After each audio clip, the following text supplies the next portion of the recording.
Bonjour, voici la correction de l'application 3 du chapitre 1. Alors cette application est un peu plus compliquée que les deux précédentes parce que, outre monter le budget flexible pour 4 niveaux d'activité, nous avons d'autres questions complémentaires, notamment une question sur la mise en place d'équations des budgets.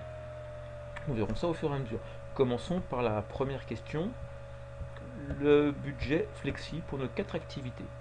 Je commencerai par l'activité normale qui est celle correspondant à 8000 heures. Et puis ensuite je traiterai les 3 autres. Alors pour cette activité de 8000 heures, nous savons qu'il y a pour 660 000 de charges totales, dont 160 000 de charges fixes. Ce qui veut dire que par soustraction, le montant des charges variables est de 500 000. Je vais m'occuper maintenant de l'activité de 7000 heures, c'est-à-dire la sous-activité. Je commencerai par les charges variables. Pour 7000 heures, eh bien, on va avoir 7/8 de l'activité normale. Et je vais appliquer ces 7/8 aux charges variables. On a donc pour 437 500 de charges variables. Les charges fixes, eh bien, là nous sommes toujours dans le même palier de charges fixes. La capacité est complètement suffisante, c'est toujours 160 000 que l'on va retrouver. Ce qui nous fait alors un montant de charge totale de 597 500 euros. Je passe maintenant aux deux autres niveaux d'activité. Cette fois-ci, on est au-delà de l'activité normale, on est donc en suractivité. Tout d'abord, pour l'activité de 9000 heures, je dirais que là, eh bien, nous sommes à 9/8 de l'activité normale. Coefficient que j'applique aux charges variables, ce qui fait qu'il faut s'attendre à avoir pour 562 500 de charges variables. Nous sommes toujours sur le même palier d'activité, donc les charges fixes ne changent pas. Le montant total du coût pour ces 9000 heures est donc de 722 500. Maintenant, passons à l'activité de 10 000 heures. L'énoncé nous dit, eh bien, au-delà de 9000 heures, on doit modifier la structure des charges fixes. On doit en rajouter pour 120 000. On va donc passer de 160 000 plus 120 000. On arrive à 280 000 de charges fixes. Les charges variables pour ce niveau d'activité, eh bien, cette fois-ci, on est à 10/8 de l'activité normale, que l'on appliquera à nos charges variables. Néanmoins, le nouvel investissement en charges fixes fait que l'on va avoir des économies de charges variables. On a une réduction de 4% de celle-ci. Dit autrement, je ne garde que 96% des charges connues pour l'activité normale. Ce qui nous donne alors un montant de 600 000 de charges variables pour ce niveau d'activité et un montant total de 880 000. Maintenant, passons au calcul des différents coûts unitaires. Je commencerai par l'activité de 7000, par le coût unitaire total, c'est-à-dire les 597 500 divisé par les 7000 heures d'activité, ce qui nous fait 85,36. J'étends ce calcul à l'identique sur les trois autres niveaux d'activité. Et là, qu'est-ce que l'on constate? Eh bien que sur ce qui est le premier palier de charge fixe, plus on va avoir d'heures d'activité, plus le coût unitaire diminue, passant de 85 à peine un peu plus de 80.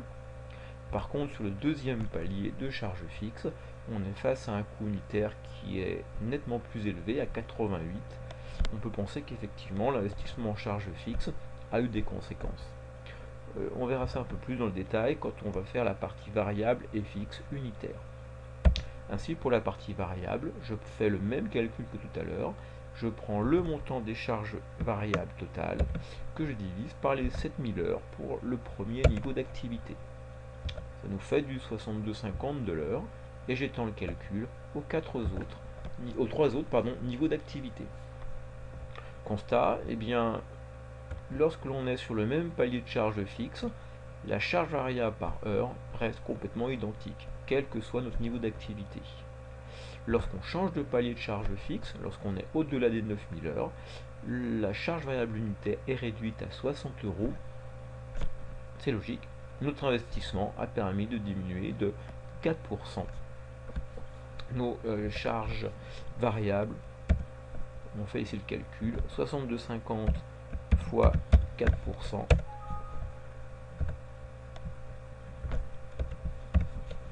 c'est 2,50 de charge variable de moins unitairement.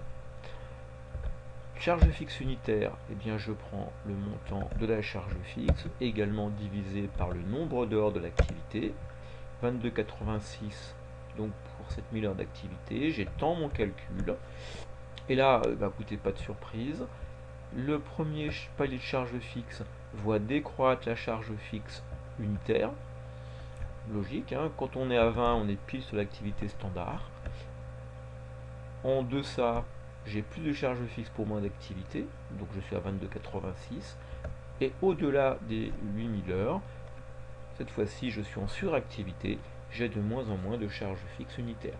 Là vous êtes complètement sur les principes de l'imputation rationnelle que vous avez déjà vu. Lorsqu'on est sur le palier de charge fixe au-delà de 9001 heures, eh bien on est avec, vous voyez, un montant de charge fixe d'un cran supérieur. Passons maintenant aux questions suivantes. La question 2, calculer la valeur du coût préétabli pour ce centre.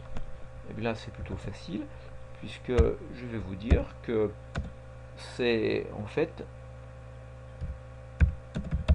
le coût d'unité d'œuvre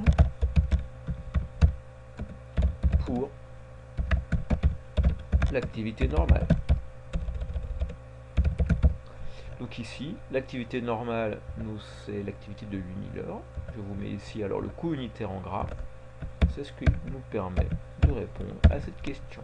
82,50 de coût préétabli. Maintenant, troisième question. Présenter les équations des budgets. Dit un peu différemment, on va essayer de mettre en place une équation qui nous donne le coût total pour les différents niveaux de charge fixe rencontrés. On a deux paliers, le palier de 7 à 9000 heures et le deuxième de 9001 à 12000 heures. Je vais appeler X le niveau d'activité. Je pourrais dire alors pour le premier palier que le coût total, c'est à la fois de la charge variable et de la charge fixe. Pour la charge variable, je suis à 62,5 euros de l'heure. Je multiplie ça par X, mon niveau d'activité, mon nombre d'heures. Et je vais rajouter à cela la partie de charge fixe qui est de 160 000 jusqu'à la 9000e heure. Notre équation est donc Y égale 62,5X plus 160. Même calcul pour le deuxième niveau d'activité. On vient de voir que la charge variable unitaire est de 60 par heure. Je rajoute à ceci le nouveau montant des charges fixes caractéristiques de ce palier, c'est-à-dire 280 000. L'équation de budget pour ce deuxième palier est Y égale 60X plus 280. Enfin, quatrième question. On est une entreprise qui peut, au-delà des 8000 heures standards, produire en sous-traitance. Quel va être le prix auquel elle peut proposer ses produits? Eh bien, là aussi, la réponse va plutôt être assez facile, dans le sens où, lorsque je suis sur l'activité de 8000 heures, vous voyez que ces 8000 heures servent à couvrir et intègrent dans leur coût les 160 000 euros de charges fixes. Donc toute heure que vous ferez au-delà de 8000 heures standard, eh bien, n'a plus besoin de proposer un produit couvrant de la charge fixe. Vous êtes dans une approche coût marginal. Vous aurez donc alors uniquement du coût variable dans notre coût total, 62,50 de l'heure. Et comme ici on veut 10% de marge, je multiplie les 62,50 par 1,1. Ce qui va nous faire un prix alors de 68,75. Voilà, je vous remercie de votre écoute. C'était la fin de ce corrigé.